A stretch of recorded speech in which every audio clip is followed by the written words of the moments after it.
Welcome to our action-packed workshop today. 1 hour of some action-packed items and hot topics that I know all of you have been thinking about over the past couple of weeks. So today we are going to focus on working with sellers in response to the decoupling of commissions. I'm your moderator today, Caroline Wilkins, and joining me are your two hosts, Steve Shull and Laurie Gillmore. Steve is the founder and CEO of Performance Coaching and has been coaching agents for over 30 years. That's putting in over 60,000 hours of one-on-one coaching. And this has led Steve to develop his really unique approach that takes fear and the fight out of real estate, allowing all of you to build stronger businesses while actually enjoying your life. And joining Steve is the incredible Laurie Gillmore.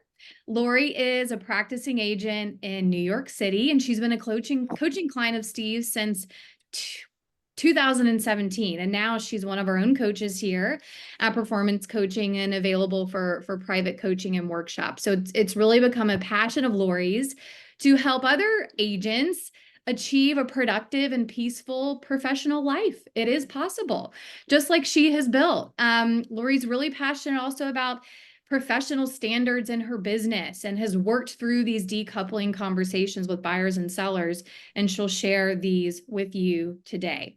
So with that being said, Laurie, I will hand it over to you. Thanks, Caroline, and hello, class. We are here to talk about the impact that the decoupling of broker commissions will have on our sellers, our conversations with sellers, and on our processes for working with sellers. And one disclaimer right up front, we are living through a very fluid situation. This class was constructed based on the premise that the seller will be able to choose whether or not they offer a buyer broker commission and at what amount. Yes. Breaking news. We're aware that the DOJ has weighed in this week to say, maybe not. We may end up with a situation where all buyers are paid by their buyers, all buyers' brokers are paid by their buyers only. Take a breath. In today's class, we are working with the negotiable scenario that we've all been hearing about for many months. Discussion to follow. So a number of you may have attended our previous class in April, in which we took a deep dive into exclusive buyer representation agreements and explored how this decoupling affects buyers and the ways in which we work with buyers. If you did not attend that class, we're going to give you a link in the chat now, I think, and you can grab that link and stash it away for your viewing convenience. It's an important companion piece to this one. There are two sides to this coin.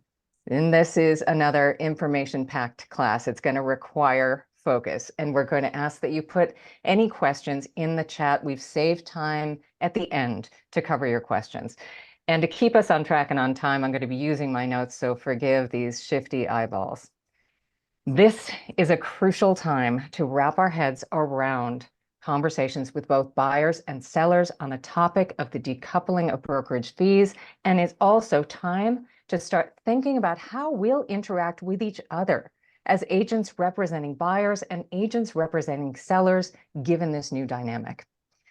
Our overriding mission here at Performance Coaching is, as always, to help you grow your business in a way that is sustainable, scalable, and stress-free, to grow a business in which you set your own standards, elevate your professionalism, become a trusted advisor, work only in exclusive client relationships, and establish a repeat and referral business.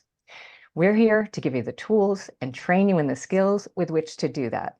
And today we'll give you another overview of tactical empathy.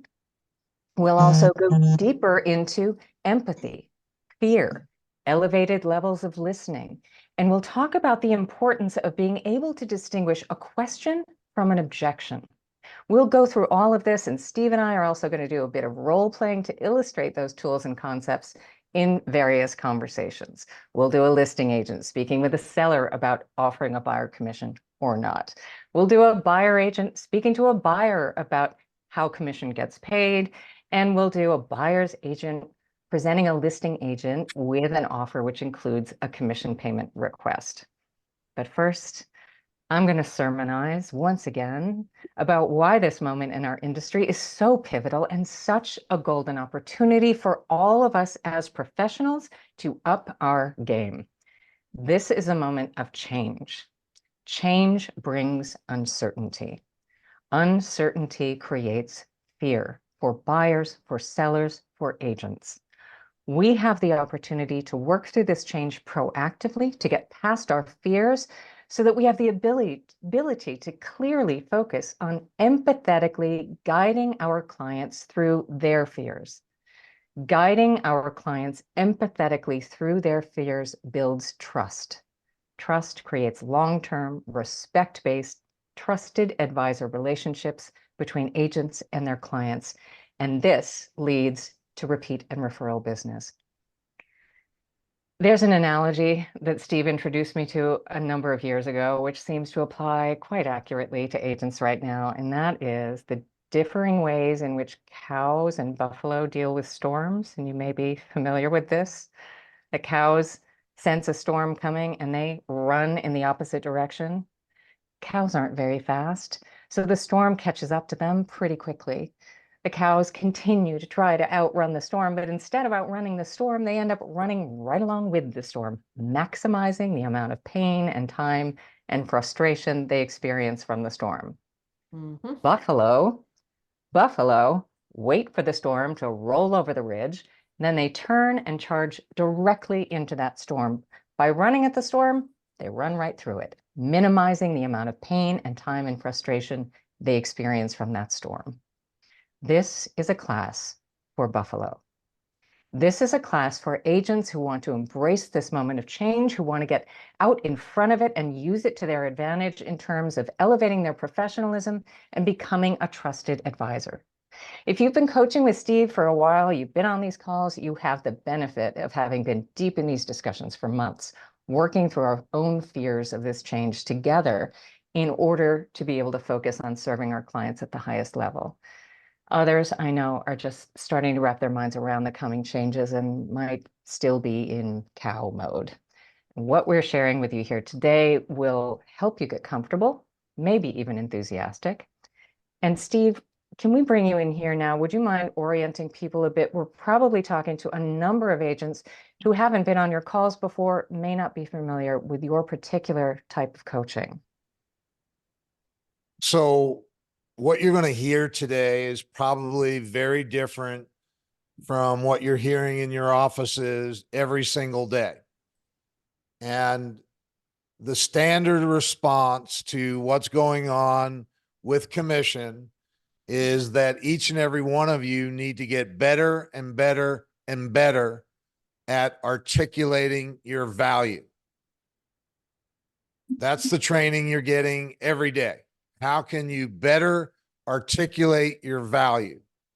And unfortunately, when you're focused on value, all you're doing is making yourself into a commodity. And there's always someone out there who's willing to do more for less. All this training around value is really nothing more than a race to the bottom. That's all it is. Oh, sorry, Steve. Unmute, please.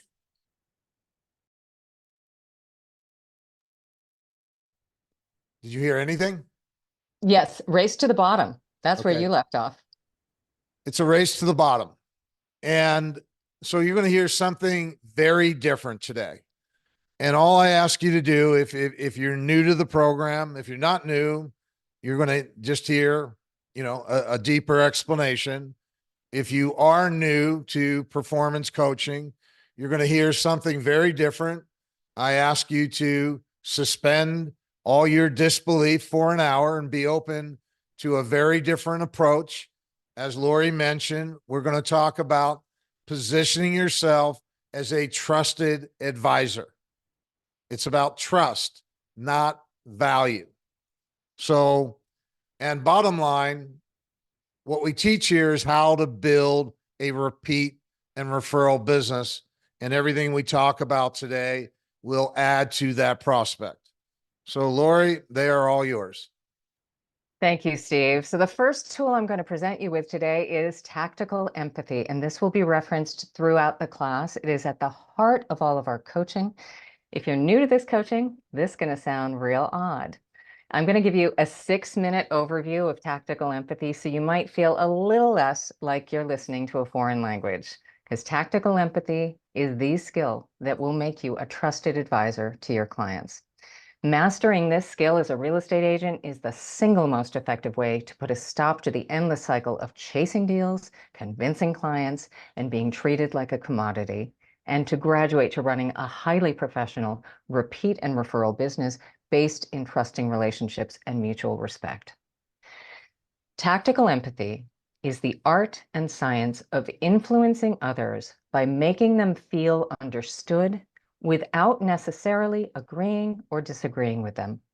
In simple terms, tactical empathy is emotional intelligence on steroids.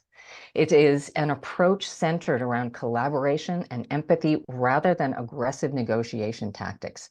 It's the strategic and skillful use of empathy in communication in order to gain understanding of another person's perspective, communicate that understanding back to them, build rapport, and gain trust.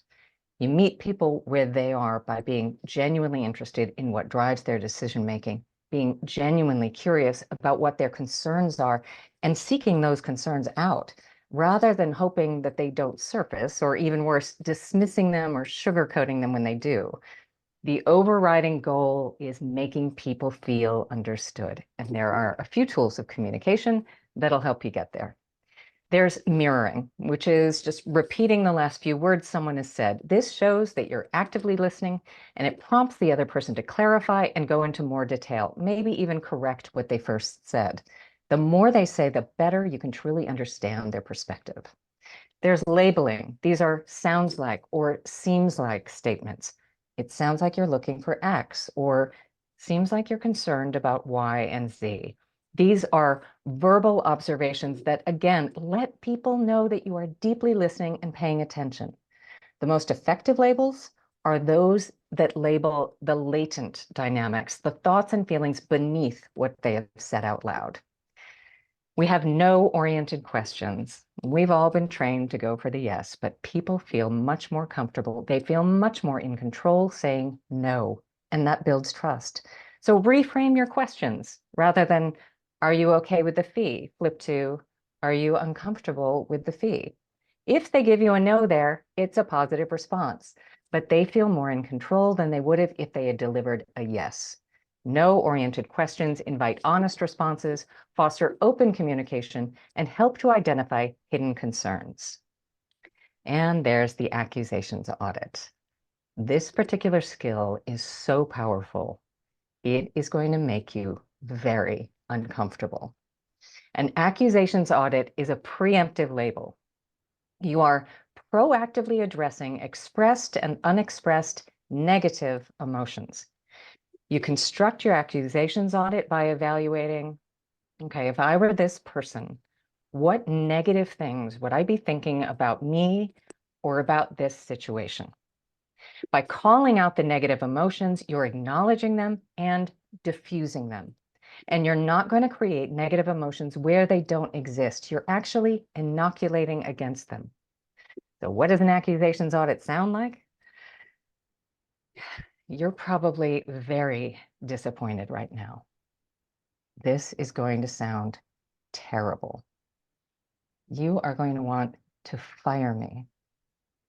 You're going to think that I am the most inept real estate agent on the planet. I have some really bad news that you are not going to want to hear. The more visceral these are, the better. You can't go too far. Be fearless. And you continue to deliver these until your counterpart stops you, until you hear something like, enough already, get to the point, or it can't be that bad, just tell me. An accusations audit clears the other person's mind. It prepares them for news that they do not want to hear. It takes away permission from them to use that negative on you at a later time, and it builds trust very quickly. When are you using an accusations audit? at the beginning of an interaction in order to clear the person's head of all those negative thoughts and feelings so that they can be as smart as possible at the time you're ready to deliver the information, the specifics that you need them to consider. You'll deliver it before bad news and as quickly as possible once you're aware of the bad news. And you'll deliver it before an ask. Because when you ask something of someone, you introduce something new, which creates uncertainty. Uncertainty is the mother of all fears, and you want to get out in front of it. If you are fully engaged in using tactical empathy, you'll be delivering accusations audits every day, several times a day, in your work, with your family, at the dry cleaner, and you'll be amazed at how effective this tool is for you. People resist using this tool for a number of reasons. They don't believe they won't introduce a negative where it doesn't exist. Believe it. They're concerned that they'll sound like they're admitting they've done something wrong, or they're concerned that they'll sound like they lack confidence in what they're doing. That is not the effect this has. Trust that, try this, and you will see the positive effects. We're going to send some resources out after the class so that you can do more reading and research on tactical empathy, because 7 minutes of training isn't going to cut it. Steve, at this moment, it seems like a perfect time to bring you in to talk more broadly about how we should be employing and thinking about empathy in our business relationships. Can you give us 3 minutes on that? First, anyone who hasn't read the book, The Full Fee Agent, I highly encourage you to read. 8 years ago, when I first read Never Split the Difference, I reached out to Chris Voss, and we've been working together ever since. This is the byproduct of that work, and it takes a deep dive into empathy and tactical empathy. What we're talking about for each and every one of you, you've all been trained to convince.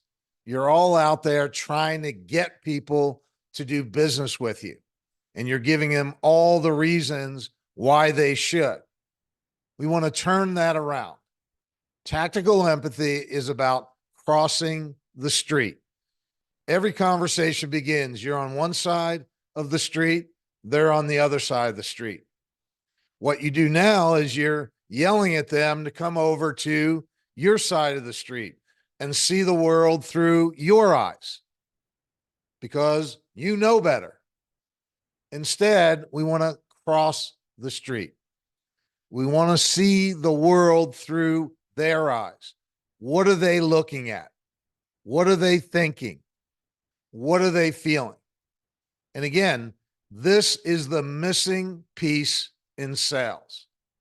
The skill of making people feel understood. And it's more than just tactical empathy. It's an overall approach to how you do business. Again, crossing the street, seeing the world through another person's eyes. You know what you're thinking and feeling. It's time to find out what are they thinking and feeling and why, and acknowledging what they're thinking and feeling and why, and making them feel understood. Thank you, Steve. And in order to practice empathy and to utilize tactical empathy, you're going to have to listen. And listen in a way in which is probably going to feel very new. So I want to present you with the 5 levels of listening. There's level 1, where you are listening intermittently. Here, we're just listening long enough to get the gist of what someone else is saying, and then we're refocusing on our internal thoughts and inner monologue. Level 2, we're listening to rebut. This is the stage in which we listen just long enough to hear something for which we have an answer, and we jump in with a solution or an argument. That quick response time undermines true communication and indicates that we're not truly listening. In those first 2 levels, we're focused on where we want to end up in the conversation. We're focused on ourselves, and it depletes the amount of attention we can give to the other side. And at level 3, we move into average listening skills. Level 3 is listening for logic. And here we're using inferences to try to pin down the internal logic of what a person's saying. Why does this make sense to them? What is their data? What is their reasoning? This is the first step toward truly understanding who we're dealing with. Then level 4, you're listening for emotion. What frustrations, anxiety, despair, betrayal has this person attached to their argument? Those emotions may not make sense to us, but at this level of listening, we recognize their significance as the person talks about what's important to them. When it's our turn to respond, we may use a label to identify the unstated emotions that we believe are driving what they're saying. Then up here at the top, level 5 is empathetic listening, listening for the other person's point of view. This is where we become a great listener. We're listening for what they're not saying. We're listening for what is driving them. What is their worldview, motivation, perspective, and circumstance? This communication skill is how we take in our counterpart's emotion and logic with empathy. And it's what we should try to do every time we engage in an important discussion. This level of listening is exhausting, and it's certainly difficult to maintain at all times, but we should be ready and willing when those important moments present themselves. Okay, now, Steve, we're going to jump in and do the fun stuff here. We're going to role play for you now. And in this first role play, I'm going to be the listing agent. Steve's my seller. We've already committed to working together, and now we're having a conversation about his options in terms of offering a buyer broker commission. Steve, thank you for finding the time for another Zoom call. Is this a bad moment to go through your options for the commission structure on the sale? Well, let's just take a quick step Whoa. back and again reset that we designed this before what was announced this morning. So we're going to get into some things that may or not be, the way it is going forward. Just so a quick reminder of that. Right, Right. we're working on the negotiable Right. All right. scenario. So go ahead. Let's start out again, Laurie. Okay, Steve. Thanks for finding time for yet another Zoom call. Is this a bad time to go through your options for the commission structure on your sale? No, not at all. Okay, so we've discussed already that my fee as your listing agent is 3%. So we can put that aside unless you have any new questions about that. No, I'm clear about that. Okay. So now it's time to explore your options when it comes to a buyer broker commission. And this is a new situation, fluid situation that's related to the recent lawsuits against brokerages and the NAR settlement. You've undoubtedly heard something, read something about this. Would you mind walking me through your understanding of this, whatever it may be? Yeah, I saw the headlines. It seemed like they were indicating a change in real estate commissions that maybe agents would be making less. However, what it really means, I'm looking for you to tell me. Okay, so would you object to me outlining where things seem to stand right now? No, please do. Okay. So the main feature of this settlement is the decoupling of brokerage fees. In the past, sellers have paid one commission to be split between the two brokerages on the transaction. Now, sellers will sign these exclusives as we are, indicating the fee that they're paying their listing agent and what, if anything, they would like to offer the buyer's broker. So you have a decision to make. You have choices. You can offer the agent a full fee, and in this market, that would be 3%. You can offer a partial fee. In this market, that would be really anything less than 3%. And you can offer no commission at all. What would you like to do? Well, if I don't have to pay a fee, I would certainly vote for that if That that's sounds not going to good. hurt me in any way. Yes, saving up to 3% probably sounds very, very attractive. Yeah. I mean, if I can save 3%, if I don't have to pay that, why would I? So would you be opposed to me sharing just a few things you may want to consider as you make your decision? No, please let me know. So the first thing to consider is, will some buyers, knowing that they have to compensate their agent out of pocket, will some of those buyers potentially choose not to view your property? The second thing you might want to consider is, will a buyer adjust their offer in any way, knowing that they have to pay their agent out of pocket? So will they adjust their offer down to compensate for that amount? Will they add a request for a higher commission as one of the terms of their offer? And the third thing is your competition. So we can think of the commission as another aspect of the marketing, along with the staging and the pricing. And you'll need to decide if you think that offering a higher or lower commission than your competition will affect your chances of success, either positively or negatively. So you have to look at those things and decide if you view those things as a risk or not. And if you do see them as a risk, is it a risk you want to take or not? Okay, so right here, we're going to stop the role play here. You let them, you stop talking, you let them think, and you let them make a decision. But I want to point out a few things about that role play. So asking them to walk you through their understanding of the NAR situation before you share your understanding of it is intentional. Inviting someone to share first is tactical empathy. It is empathy. You extend that olive branch first, it makes someone feel heard and understood, and it clears their mind so that they are both willing and able to extend the favor back to you, to hear and fully consider what you have to say as you lay out the landscape for them as you see it. Don't make assumptions here and skip that step. You don't need to think for them. You need to hear what they think. And they may say that they know nothing, or everything they know is off base. Great, whatever it is now out on the table. You've extended the olive branch. Now they're ready to listen to what you have to say. Also in that role play, the incredibly slow pace in laying out what they might want to consider is also intentional. It gives someone space to think.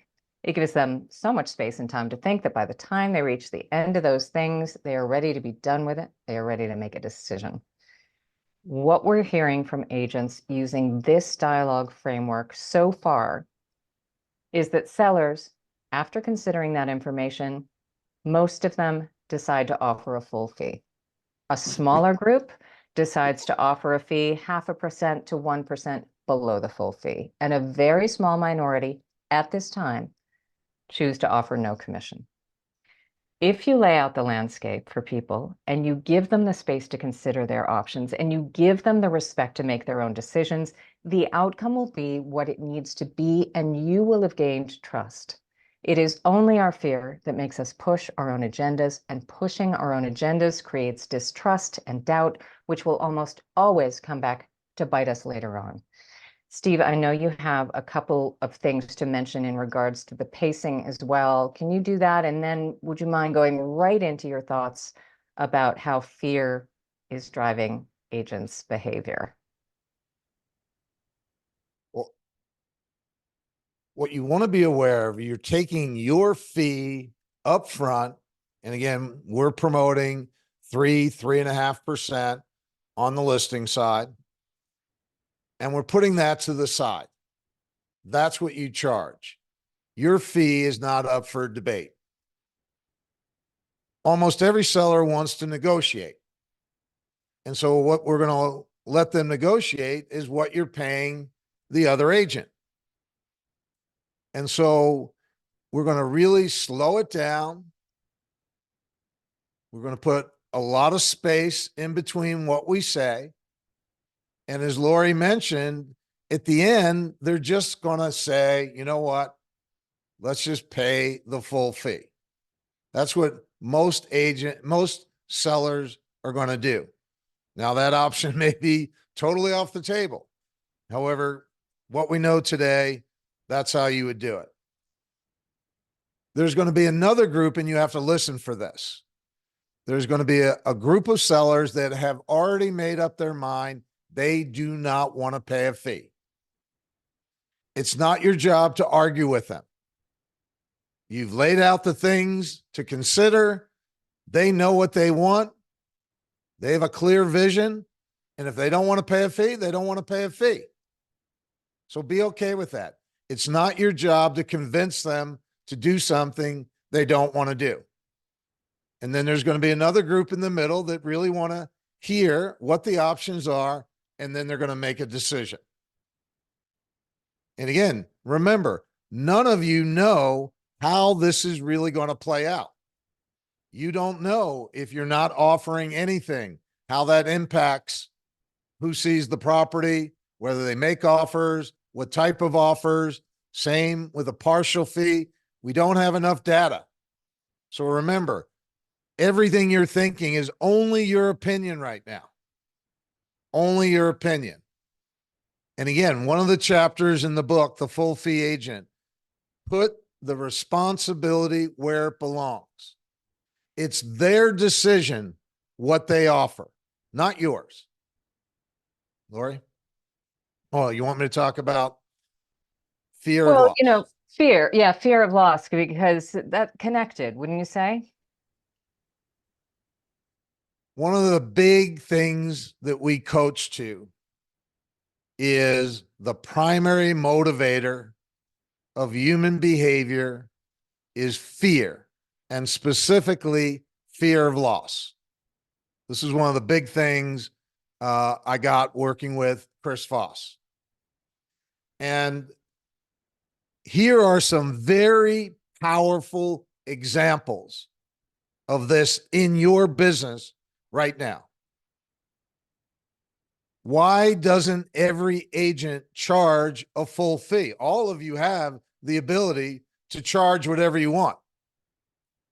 And there's only one reason that you don't charge a full fee every time. And what is that? Fear of loss. Fear of loss. You have a choice. I can charge a full fee or I can charge something less. The reason why you charge something less is the fear of loss is much greater than the prospect of gain. In your mind, if someone questions your commission, and Laurie's going to get into this, the difference between an objection and a question, if they question you in any way, you automatically assume you're going to lose the business. And so again, what drives your decision-making process is fear, not the prospect of getting a full fee. Same would apply to the buyer's agreement. Every single real estate agent would rather have a signed agreement. The only reason you don't, and the only reason you don't, is the fear that they may say no.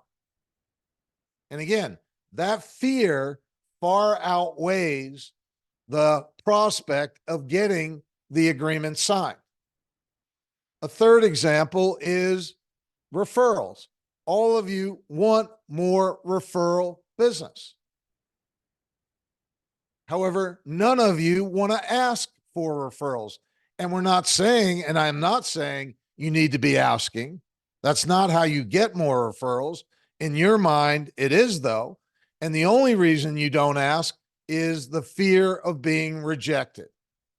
Again, that's a more powerful force than the prospect of getting the referral. And so those are just three examples that all of you can relate to. And guess what? Every seller, every buyer, they're making their decisions based on fear of loss versus prospect of gain. And oh, by the way, what are you pitching in your listing presentation all the time? Gain, gain, gain. You're going down the wrong path. Laurie?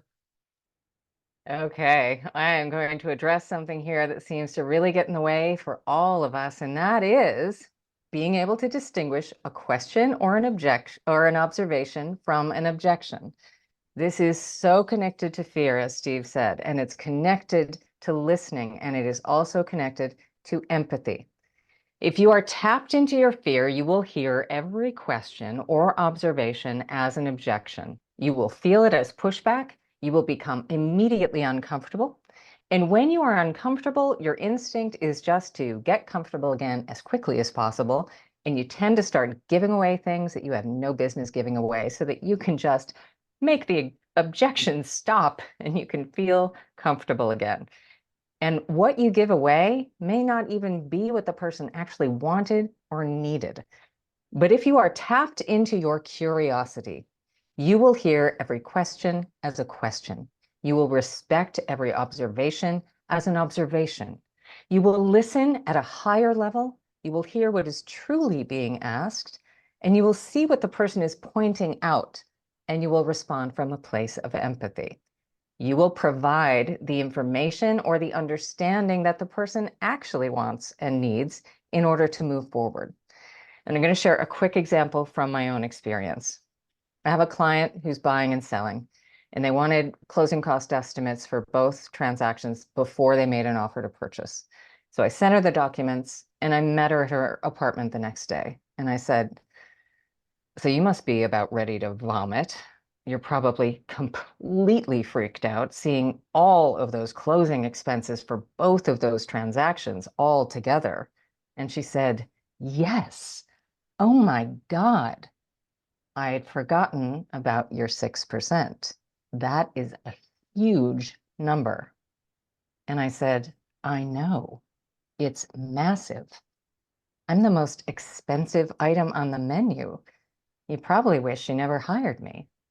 And she laughed, put her arm on my shoulder, and asked me what we should do about the window treatments. I share that to point out that if I had been coming from a place of fear, I would have heard that observation as an objection. Specifically, I would have heard it as a request to discount my commission. And if I was coming from a place of fear, I may have offered right then and there to discount my commission. Instead, I respected her observation as a reasonable observation. It is a huge number. She felt understood, and on we went. As we move through the changes brought on by the NAR settlement, our buyers and sellers are going to have questions. They're going to make observations based on what they've seen and heard. They're going to ask questions stemming from confusion and misinformation they've picked up from the media who loves us so dearly.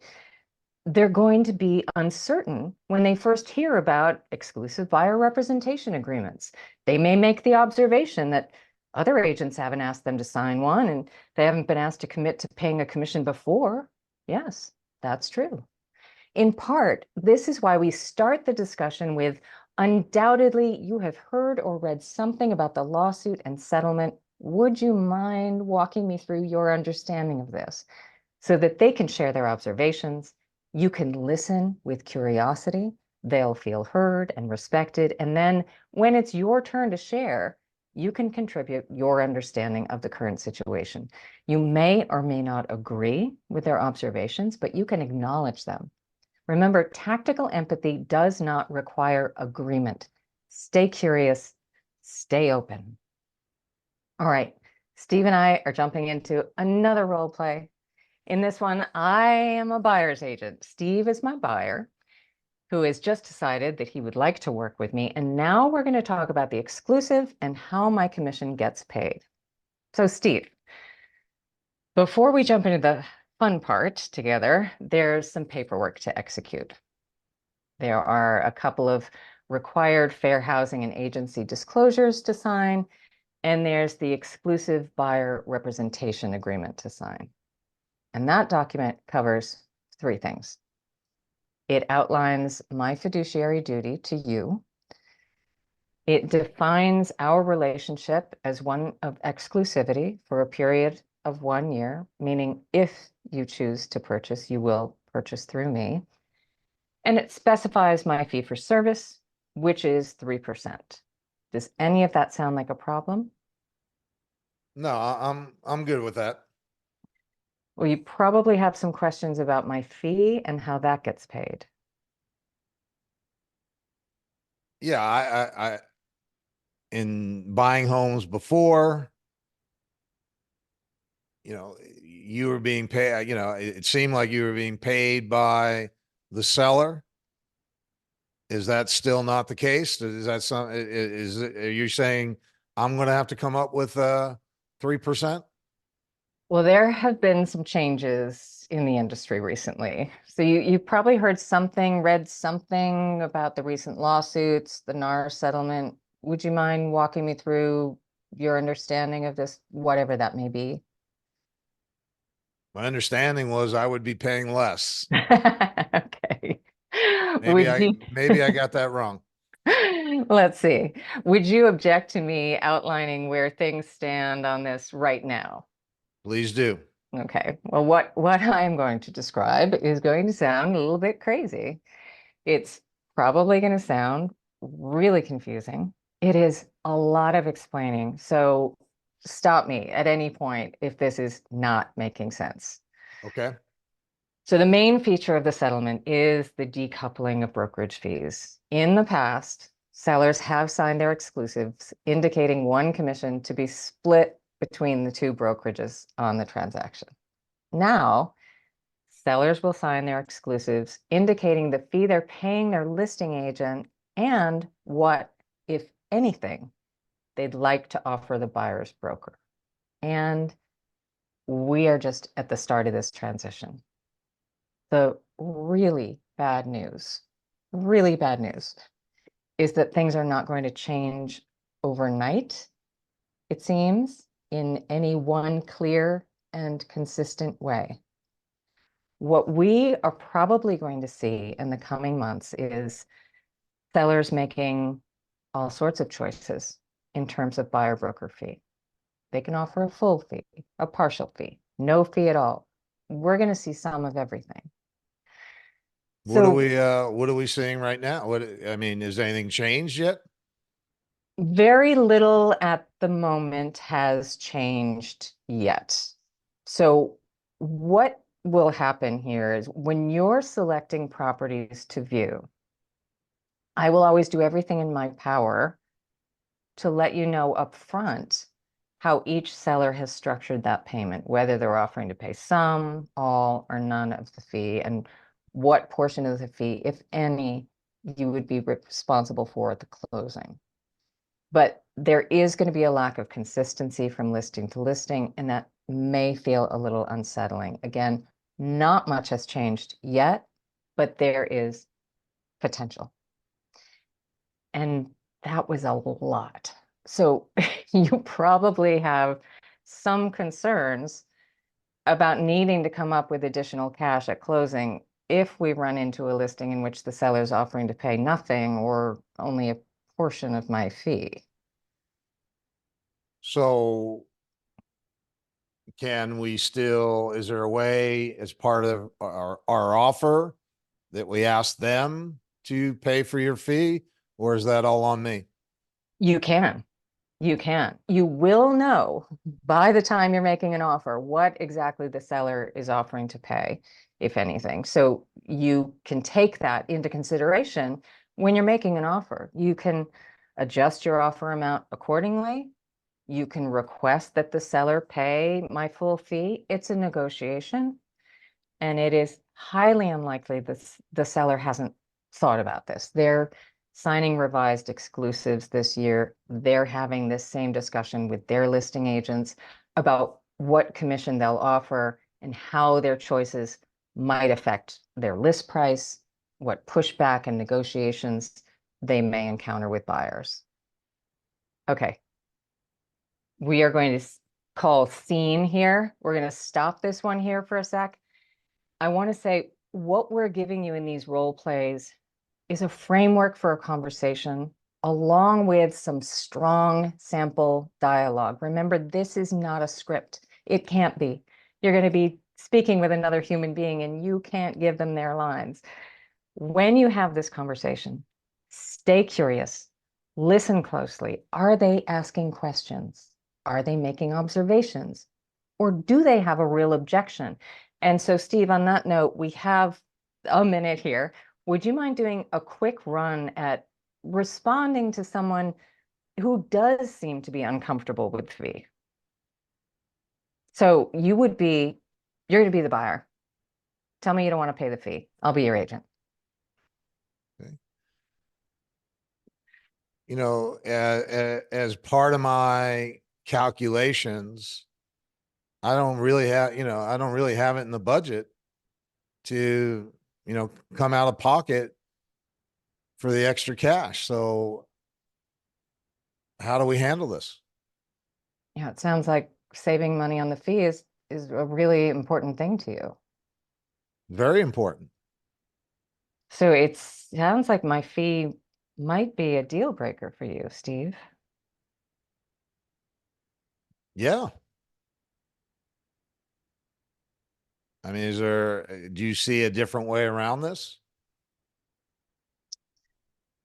Well, if what you're saying, it sounds like you're saying that the main concern you have is about cash at the closing table. That's Is right. that inaccurate? Okay. So before this change last year, you would have been able to finance more, right? It was all of a piece. And this year, you may have this come more out of pocket at the closing table. That's what you're concerned about. Am I wrong about that? Yeah. I mean, what if I come across a property that I really love and they're offering 0, Right. and you're telling me that we can go to them and we can make it part of the offer. However, I would think if they're offering 0, they're serious about that. And then I would owe you 3%. We're looking at a $3 million home. That's $90,000 that, I'm not sure that I have available. I can see with that quick math, Steve, you are a bottom line kind of guy. Yes. So, That's right. right. We, we don't know how this is going to shake out. This is the worst part of this situation is we're so at the start of this experience. What we can do is make an offer, including the commission. We can make an offer in that way. And what we don't know is how the seller will respond. Okay, I am only stopping this now because we're running up against a wall here, and we also went off script in an interesting direction, but it's all interesting. Okay, so if you're not opposed, I would like to segue. We're going to segue into another. We've got to get this other role play in, but for a couple of minutes, I want to revisit empathy just for a minute in a very particular way. Many of us have been able to wrap our minds around the importance of empathy with our clients. We see the benefit, we understand the impact it has on the strength and longevity of client relationships. For the first place we seem to let go of practice of empathy and the use of tactical empathy is when we're dealing with our colleagues.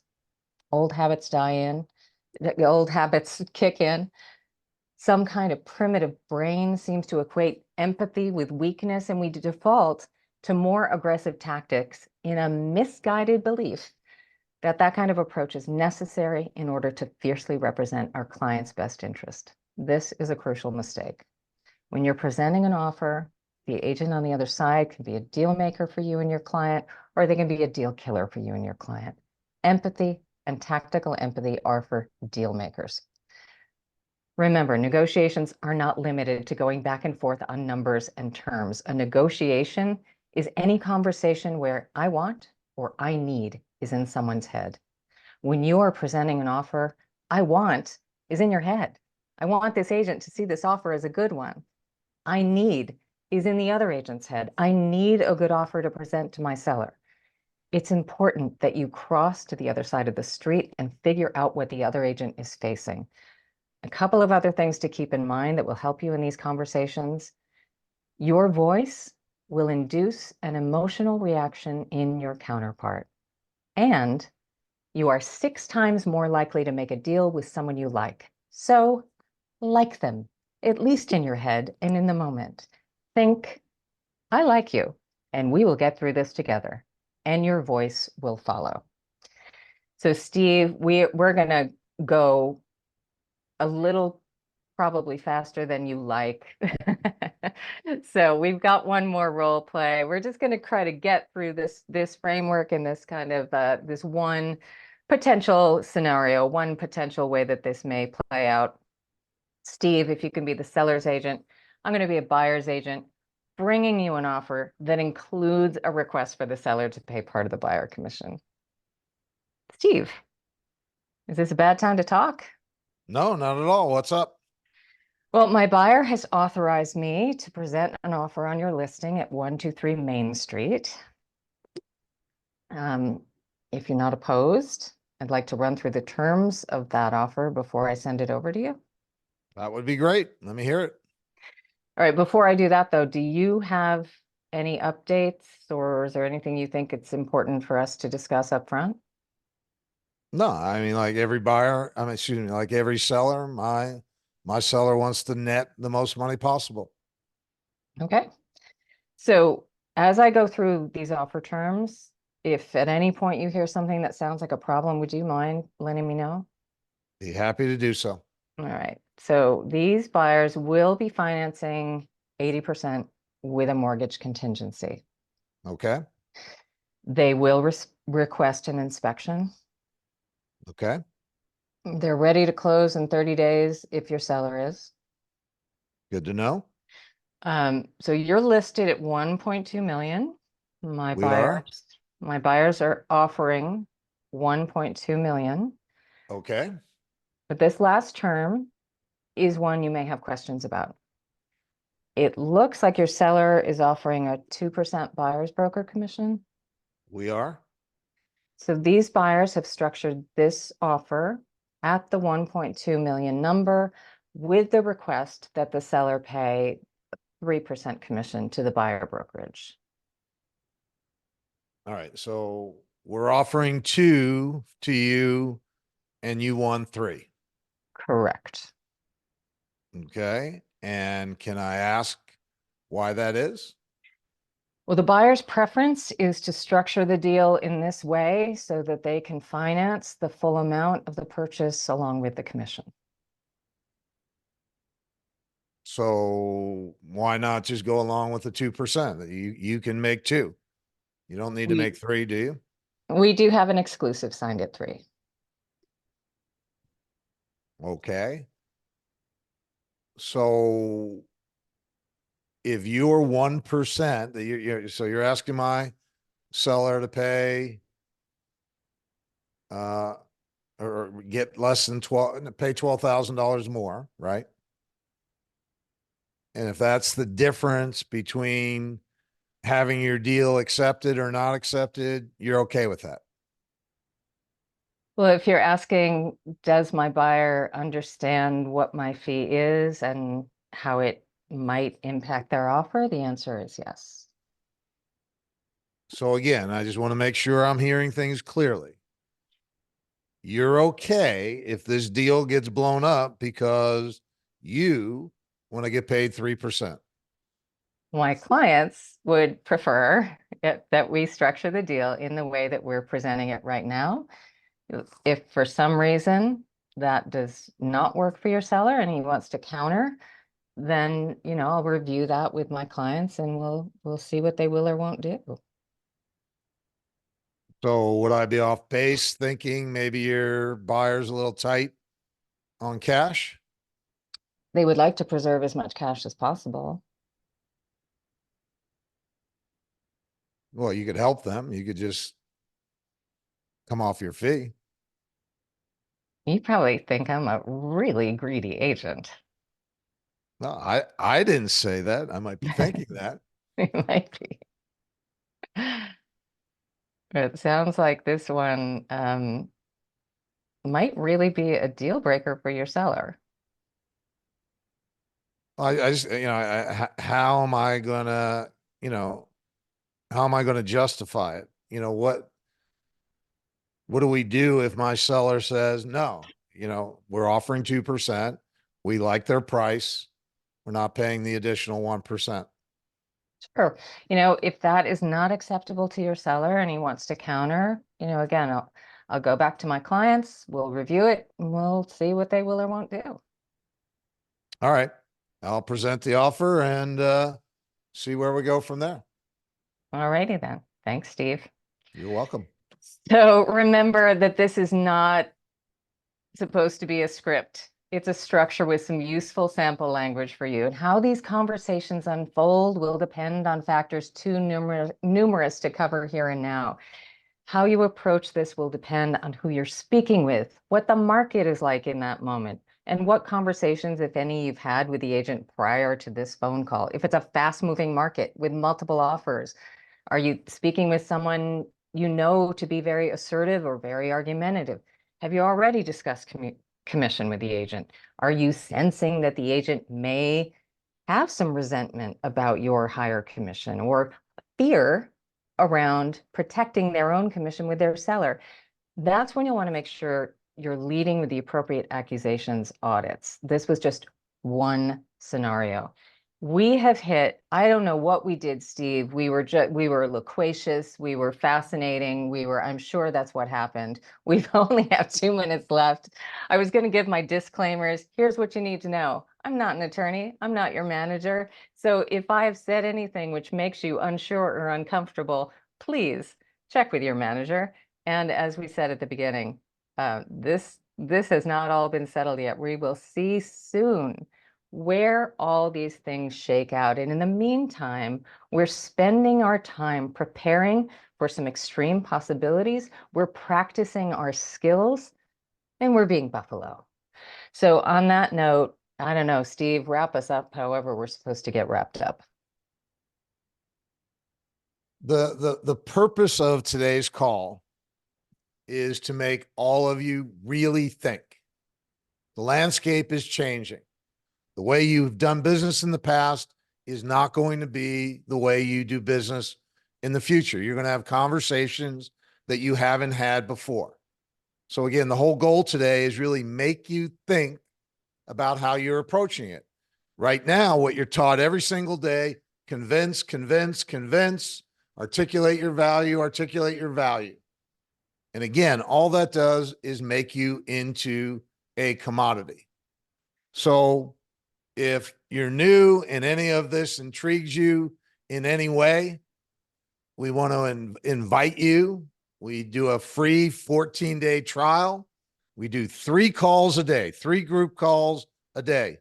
We do a morning business development call and then an afternoon and evening live role play call.